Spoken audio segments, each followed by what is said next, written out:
Hi, I'm Ray Dudley, your Delaware County Sheriff. These are just a few of the brave men and women of Delaware County Sheriff's Office who put their life on the line every day, serving you and protecting you.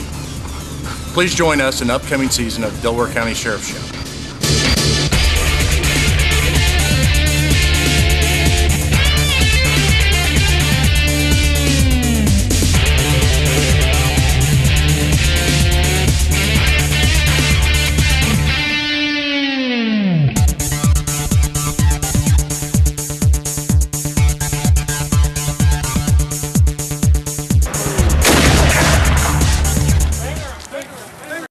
Thank you for tuning in for another episode of the Delaware County Sheriff's Show.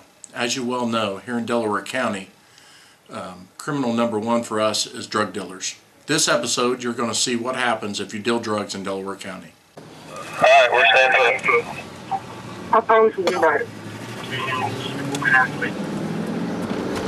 It's eastbound on the A1.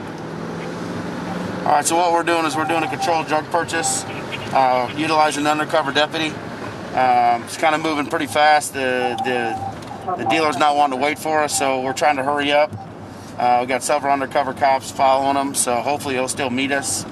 A lot of times they try to put us on a time frame, so we're trying to hurry up down there and make the deal, and then we'll apply for a search warrant for the residents.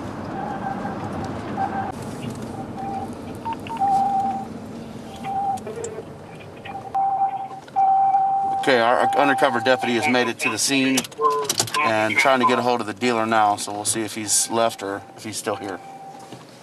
Patch it down, Ninja, from here 6.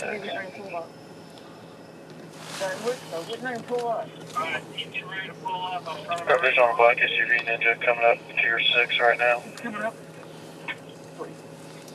I'm not, should I get out for you? Alright, the black SUV is docked. The white guy? Black car, I can't tell who's in it. Package is at the window now. Package is getting back in with the ninja.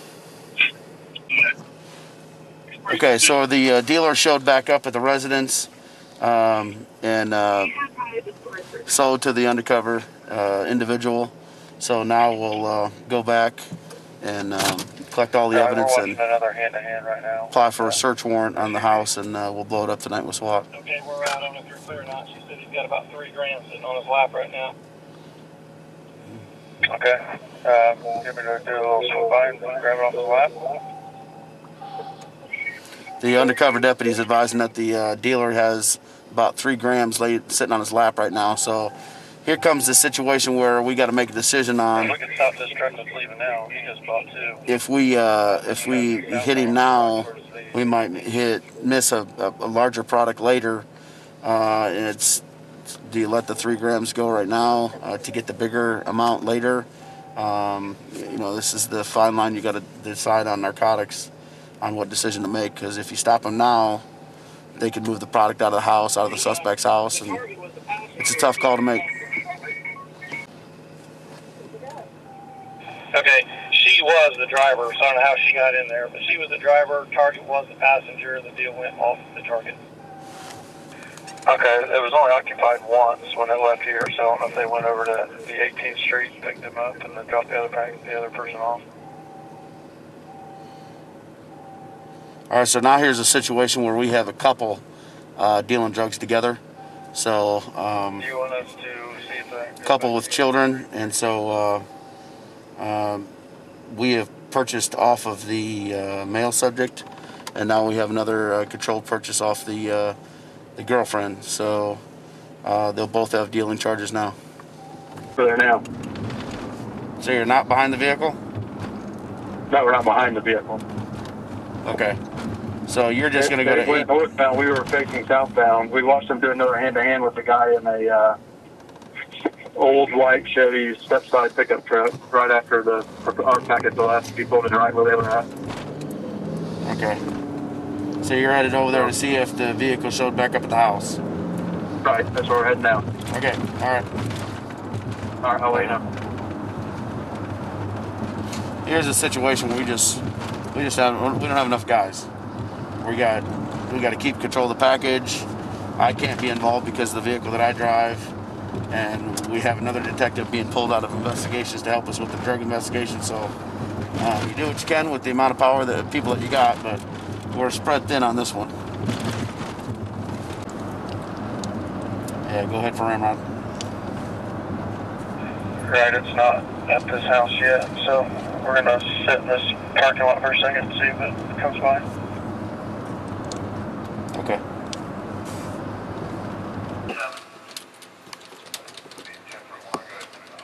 The white car was also there? Yeah. It's a white what? Kia? Nissan. Nissan?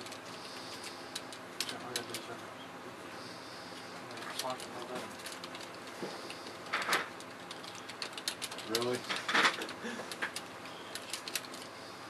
So I told him that we'd probably come in around 8 o'clock and monitor, so he's going to come help us. Kurt can't be here, so it'll just be you, I, and Rambo, and Parks. And so then maybe if the cars aren't there, we could tell them don't do 10 o'clock. So we'll wait maybe till both cars are there. So if we got to call the team out at noon or midnight or 1 o'clock or whatever, what do you think of that? Yeah. We might just do that. So it'll all be based on what we can find out tonight. If both cars are there, we hit it right away. Cool? Yeah, I like the cars are there. What we have here is heroin. This is what we've been buying most of the time. It's $60 worth of heroin. It's about 0.3 grams. Typical street buy right here. Quick buys, quick money. You don't get the big 30 or 40 or ounce grams anymore. You mainly get the 30, 40, 50, 60, $100 buys. And basically the heroin's going to keep them relaxed, put them in a calm state. So a lot of times the meth users will use meth and it's a go, so they'll be up for 3 or 4 days and they're going to need something to bring them back down. So a lot of times they'll use the heroin. So there's a big call for heroin here in Muncie, so the prices are pretty outrageous. You could spend for a gram of heroin in Muncie, maybe you could probably spend $150, maybe $200, even $300. We've had prices you'd never see that down in Indy. You might be able to get a gram, probably about $100, a little bit less than $100 in Indianapolis. Ohio, probably the same prices, maybe a little lower. So most of our drug dealers here come from Detroit, or they go to Ohio, or go down to Indy to re-up, bring it back here, and they sell the heroin here at a higher rate. So they're going to double, maybe sometimes triple their money. But this is your normal heroin that you see. It's kind of easy to miss. Patrolman, if you took this and threw it on the ground and stepped on it, patrolman might miss it. We see it on a daily basis, so a lot of times we go to the car stop, we're able to pick this stuff out where a patrolman didn't see it because he just thought maybe it was a rock or a pebble or some dirt. But because we see it every day, we're able to pick it out a lot easier. So we're doing a lot of training with our patrol division to get them up to speed on what heroin is and how they're packaging it. Getting surveillance pictures of the target location to help with team briefing, finding approach points to suggest to the commander, and locations for team drop-off.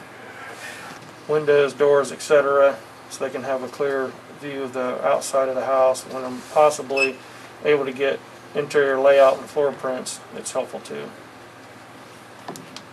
After you basically apply for a search warrant, you got to determine the safety for officers that are involved in the arrest.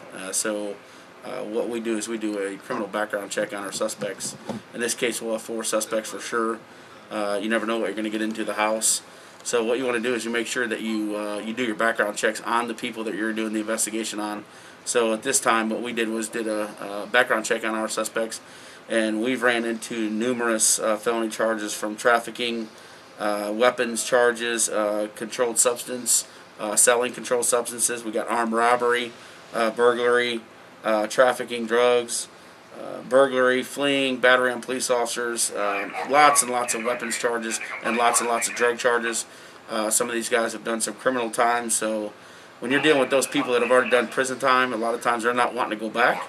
So we're expecting these guys to be armed and dangerous. So these type of people are going to be people that we normally activate our ERT team, our SWAT team. So we are going to send all that information up the chain of command, and the bosses at B will determine whether or not we'll activate our SWAT team. If that's the case, then the guys in green and black will show, and they'll take care of business and take everybody into custody, and then the drug units will take over the investigation, and we'll search the residence and complete all of our investigation with interviews and you know, gather what other money and drugs and whatever is going to be at the residence, and we'll finish up our investigation.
Right, this is a AR-15 located in one of the suspect's bedroom, right next to the bed.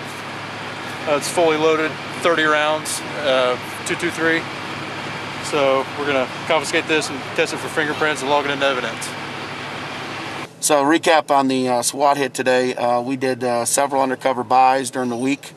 Did a lot of monitoring of the residents and getting a lot of intel on these guys. That's a Detroit crew. Again, for some reason, Muncie seems to be the place to come from Detroit. These guys are swooping in with their drugs, and they're getting our citizens addicted to heroin, and they're making a lot of money, and they're taking it back to Detroit.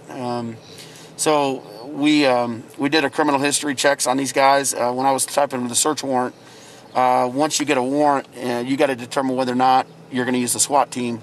Not all raids that we do entail the SWAT team. So depending on somebody's criminal history and they get to a certain level, we'll use our SWAT team to make sure it's safe. So once we got the warrant, we got the okay to use our SWAT team. We had several undercover narcotics officers watching the residence. We knew that there was going to be kids involved, so we wanted to make it where the children were gone. It was a gamble. We sat on it for several hours, and we were lucky. People were coming and picking up the kids. Once we realized, we thought all 3 kids were gone, we pulled the trigger on the SWAT team. And we want to do that for safety of the children. You know, you never know what a child's going to do. We don't want them to see or hear that. We don't want the children to see mom and dad or grandma or grandpa or uncle go to jail or be handcuffed or placed on the ground. So we're going to try to avoid all that by keeping the kids away from any type of activity like that. So once we thought all children were gone, we pulled the trigger on the SWAT team and we hit it, and it was successful. The subject tried to ran into a SWAT team member, tried to hide in a room at the same time that they were destroying the window. So he couldn't run. The SWAT team had the whole house surrounded. No kids were inside the residence. We got about $4,800 in cash. I think in total almost 30 grams, 25 grams or so of heroin. So product that was already ready to be sold. I think 50 individual heroin baggies were ready to go. So a bunch of needles.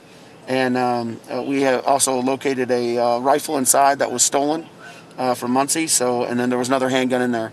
So the room that the individual tried to run to actually was the room where the rifle was. But the SWAT team members didn't see a threat and didn't need any force. So all in all, everybody was safe. A bunch of people went to jail. They gave full confessions to what they were doing there. And hopefully these Detroit guys will realize that we mean business and decide to go to a different city. One of the other things that we're passionate about is spreading the word to the youth and the community about drugs and drug activity and the lifestyle and the dangers to it and how it starts and progresses from, trying a marijuana joint or a cigarette, going to a marijuana joint and then starting to smoke more marijuana, and then eventually you're not getting high or you're not getting the thrill, and you decide you're going to try something hard like crack cocaine or heroin, and next thing you know you're hooked. You're burning through so much money, and you lose your job, you lose your cars, you pawn everything. Then you turn to drug dealing because you know how much money you've spent. So you think, I could probably make that much if I'm selling drugs. So we try to get out to the youth. Like today, we spoke in the Whiteley area and talked to the youth there about the drugs and drugs activities and what the Drug Task Force does and the amount of trouble you can get in, and that there's no honor when it comes to drugs and friendships and relationships or marriages. Because nobody wants to get hit with a level 5 or 4 or 3 felony because somebody's going to go to jail or prison. And so we try to spread the word as much as possible to the community, and especially to our youth, because some of these children grow up with their moms and dads with needles in their arms or dropping off drugs or buying drugs. So we try to spread it as much as possible. All right, today's investigation, we're going to do what's called a buy bust, where we've ordered up heroin. And the subject should show up, and once he shows up, he's going to come inside the house. We're going to have all of our toys inside the residence to know everything's good. Once our undercover inside the residence, right, we got comms, we're ready. Once the subject shows up and goes inside, we'll be able to hear the conversation, what's going on inside. And once he's inside, we're probably going to creep up and take him into custody once he comes out the door to avoid any type of pursuits or foot chases. We're trying to keep the public safe while we do this type of stuff and not let anybody see us. So that's the game plan. It's a buy bust, so the guy will sell the drugs to the undercover deputy, and then when we take him into custody, he'll have our buy money on him.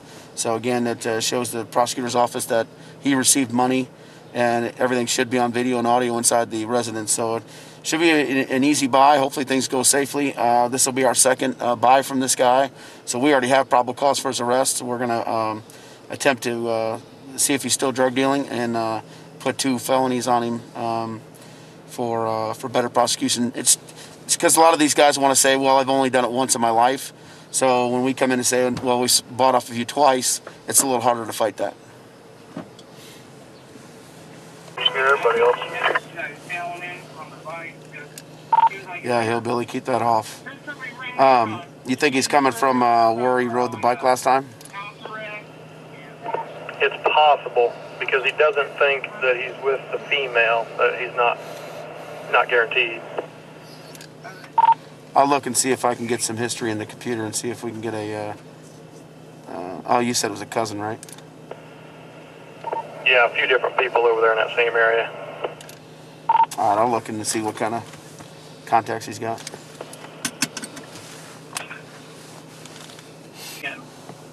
Transportation is going to be the same as first time. We're assuming he didn't advise. I think he talked to the package on the last TX and said that's what he would be doing. So hopefully that's what's going to happen. So then we'll do the snatch and grab when he comes out of the residence. All right. So the drug dealer just called and said that he was en route. So he might be on a bicycle. So hopefully he does ride the bicycle. That'll avoid any type of car pursuit. And as soon as he comes out of the residence, we'll snatch and grab and get him off the X. And that way we don't, nobody gets injured. So we're just standing by for him to get here. Okay. Ninja, if we come in on foot from the 6, are we going to be seen 3 and 6 side? Would we be seen there? 3 side's the best side. Let me shut some blinds. Yeah, do as best you can inside to darken the windows out for us so we can get on foot. We're going to snatch and grab as soon as he comes out. If he comes up on that mode of transportation we think he's going to be on.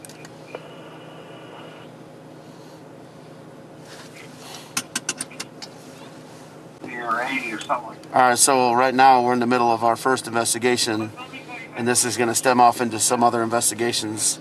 So we're in the middle of this drug buy, and that drug dealer is calling our undercover, setting up a drug deal while we're on a drug deal. So it's just constant. So as soon as we get this guy in custody, we're going to put him on ice, and then we're going to go deal with the other investigation. All right, so our suspect just showed up, and we're now going to sneak up there and hopefully grab him when he comes out.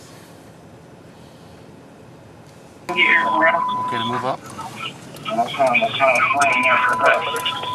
start creating. That's pretty fat, bro. I'm moving out.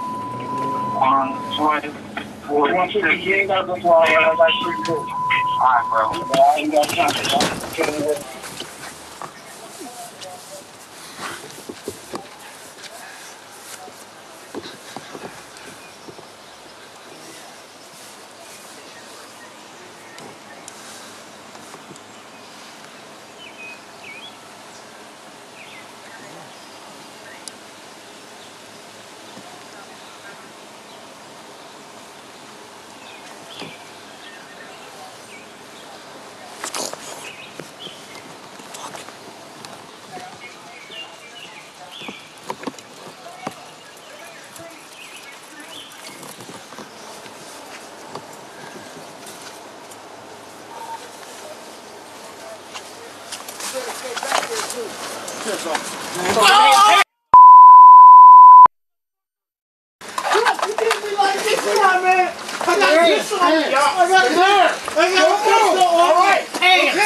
Stop resisting! Stop resisting, sir! I'm not resisting! I'm not resisting, bro! I got this hand. Okay, I'm not resisting. Okay, give me your hands. Okay, my hands is in his hands, sir. I'm not doing that. Hey, look. Where's the pistol? Where's the pistol? Okay, it's in my thing right here. On my other hip. On my other hip, sir. On my other hip. On my other hip. Over here on my left hip. I'm laying on my hip, sir. Sir, I'm laying on my hip. I'm not ready to do nothing. I'm not resisting. Roll them over. Yeah, it's loaded. Hold on, wait a minute. No. Step over us and you get. Yeah, I'm not resisting or nothing. I can accept this. I'm not, you know, I can accept this, sir. Here you go. Get it out. It's on my other side, sir. What's up? Is it loaded? Yes, it is. It's on safety, though. It's on safety. Can you get it? You got it? Uniforms, get here. Okay, here, you got it. It's on my side. There it is, you got it. Here, it's probably up on my shirt. I know it, but Okay. Just in the pants. Okay, you got it? You got it? Go slow. You got it? You got it? It's okay. It's alright. It's okay. My cousin on y'all side too, man. I got it. Hold on. Here, let me out. I'm not going to do anything to resist, sir. You can move my body however you want. Okay. Can you get in there? Yeah, dude. I'm right here. You got it? You have it? Okay, there you go. Your wire's in my mouth. I can't talk to you. Okay. Now I'm under arrest, I know, so I exercise my right to sign. Okay, I'm gonna turn on. Okay. I'm gonna exercise my right to sign.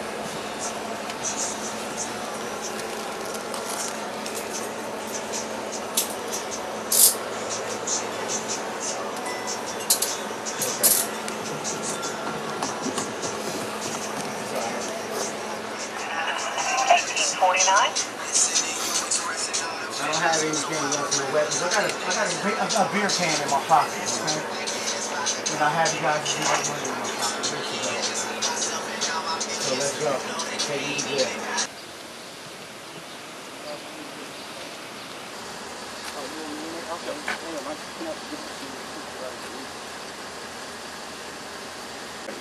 I'm all good tonight. Yeah, thanks. The disarmament and everything. Yeah. Hey, Bob, I'm going to take a drive. I made a lot of racket around here.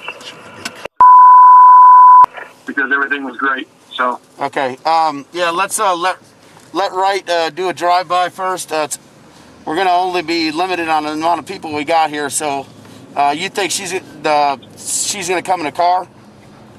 she come in a car. Yeah, she won't be on a bicycle. Okay. Give us like yeah. Just go ahead and make the phone call now. Okay. If you have it, well, obviously you've hung up that phone and started a new recording. Right. All right, buddy. Okay. All right, I got my comms up if you need me. All right. I'm gonna make a phone call quick and get back out so I can hear it. Okay. We made a phone call to the second investigation, and so we just got done with one investigation. We're jumping right into a second investigation, and we're going to order up some more heroin. Probably heroin from Detroit, but this individual is not from Detroit. So waiting on the dealer to show up. So as you can see, buy busts don't always go as planned. The individual was coming out of the residence, and we didn't want to give him a chance to run. The information that we got was that he was packing a handgun, so we certainly don't want to. We certainly don't want him running around the neighborhood with a handgun or be able to throw the handgun while we're chasing him. So we didn't give him much of an opportunity to even get away from the residence. I identified myself, tried to get him to put his hands behind his back. He decided to fight. Ended up biting me on the arm. And as soon as I slammed him down to the ground, he volunteered the information that he had a gun. We already figured he had. So when you get in those tight positions like that, and thinking that he's got a gun, you want to control the hands as best you can. So all I'm doing is grabbing the wrists and try to get a hold of his wrist so he can't grab his gun or my gun. And so that's all you can do is wait for your backup to get there, control the hands, keep all your weight on him. And that's what I did. And my partner jumped on him as soon as possible. I controlled his hands.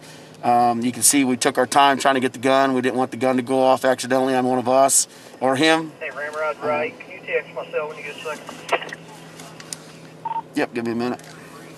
So the biggest thing is I felt like we had him pinned down on the ground and let's get the gun safely.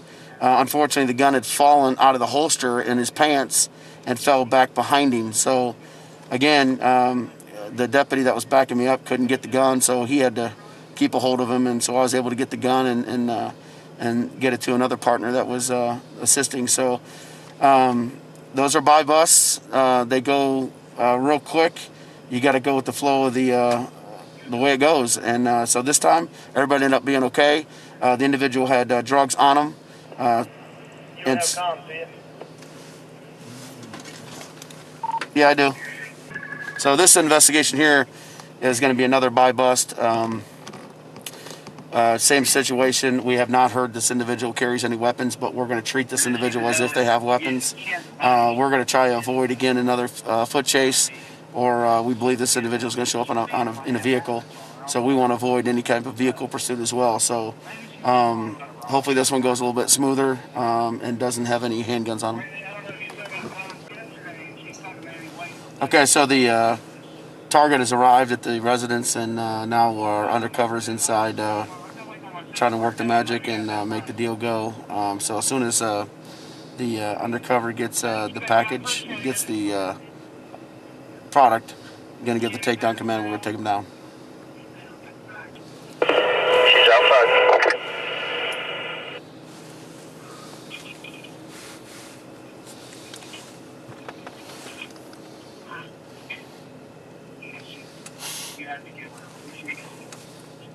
All right, the suspect has left the residence now, just waiting for the takedown command by the undercovers. Target's in the vehicle. Then I'm going to take my fat. She did take some, put in a little cylinder of some sort. Not sure if it went in the purse or not.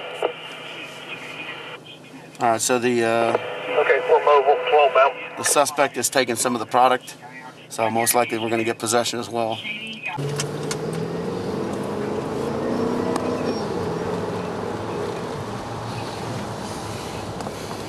Get up there, get up there, get up there. Get up there.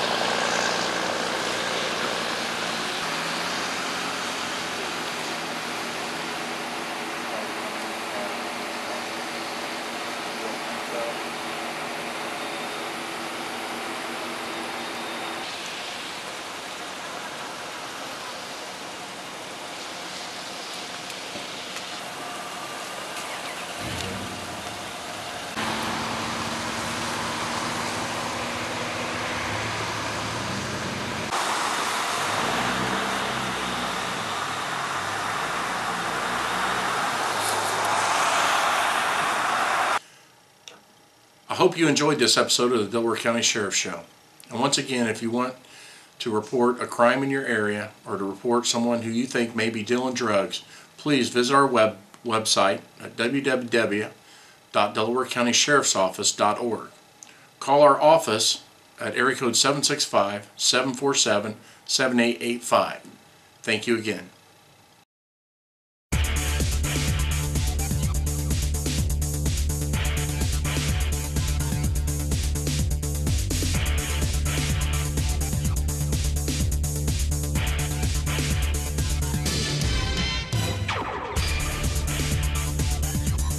We would like to thank the following underwriters for their support in producing this show.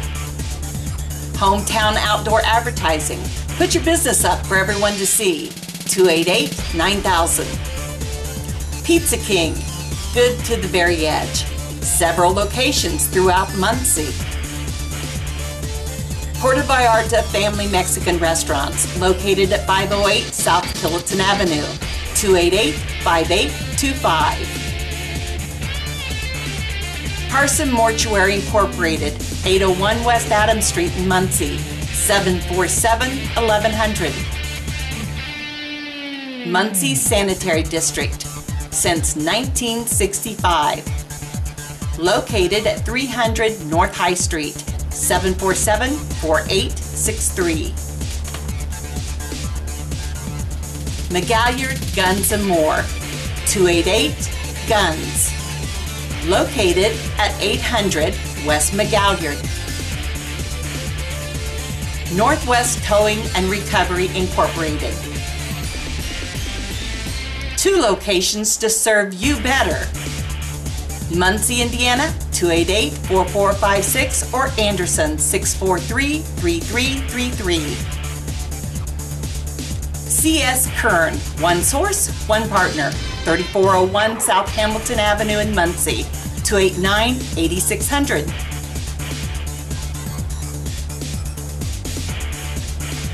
Mitts Bus, Muncie, Indiana Transport System at 1300 East Seymour Street in Muncie.